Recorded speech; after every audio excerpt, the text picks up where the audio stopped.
এবার সেক্টর 5 এর ছবি দেখাবো।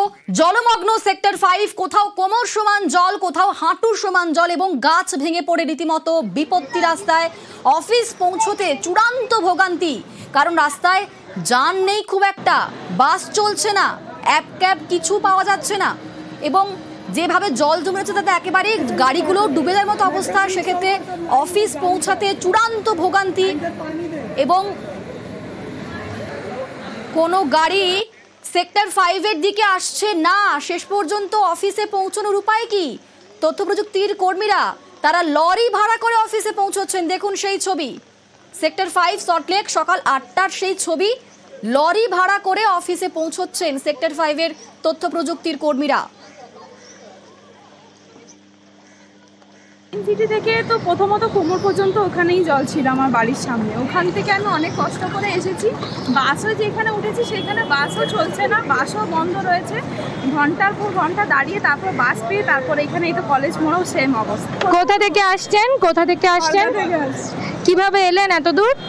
সেক্টর 5 গন্ডগোল, ট্রেনে করে এলাম। ট্রেন তো বললো যে জমদম অব্দি যাবে, তারপর কোনো মতে বিধাননগরে এসেছি। বিধাননগরে এক হাঁটু জল নিয়ে বাস পেয়েছি, বাস কলেজ মোড় অব্দি এসছে। বিচ্ছিরি অবস্থা, বিচ্ছিরি। এই 2.5 ঘন্টা 6টায় বেরিয়েছি, এই 9:30টায় ঢুকছি। কোথায় অফিস? একটু টিপি। কোথা থেকে আসছেন? গিরিশ পার্ক। কিভাবে এলেন এত দূর? ডাইরেক্ট বাস পেয়ে গেছিলাম, কিন্তু এই যে 3.5 ঘন্টা এলাম। যাচ্ছি গোদরেজ।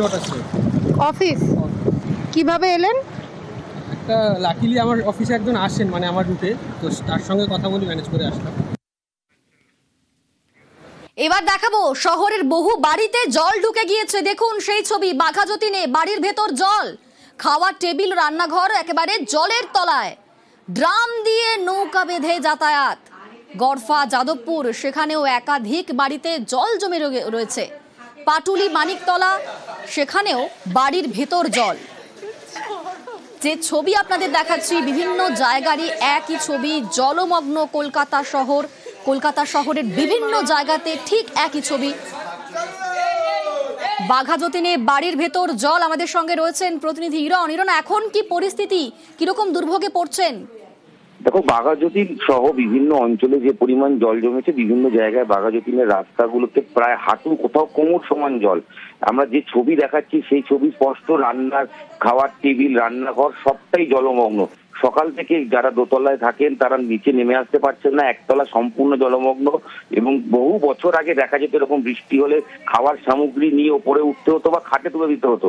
ঠিক এই ছবি পাশাপাশি অনেকে যারা এমার্জেন্সিতে বেরিয়েছেন বা পাড়ার ছেলেরা নিরাপত্তার স্বার্থে মানুষকে এমার্জেন্সি সার্ভিস দেওয়ার জন্য ড্রাম দিয়ে, ড্রামের ওপর কাঠের পাটাতন দিয়ে তারা একটা নৌকো বানিয়ে তারা কিন্তু বাঘাযতীনের রাস্তায় চালাচ্ছেন, এবং যাতে মানুষকে যদি এমার্জেন্সি সার্ভিস পৌঁছে দেওয়া যায়, অনেকের অনেক প্রয়োজনীয়তা আছে, সেই কারণে সেই নৌকো চালিয়ে আমরা দেখছি কাউকে যদি বাড়ির আনাজপত্র, এমার্জেন্সি যে খাবার দরকার, বাচ্চাদের দুধের সমস্যা হতে পারে, সেইগুলো পৌঁছে দেওয়ার ব্যবস্থাও কিন্তু করা হচ্ছে।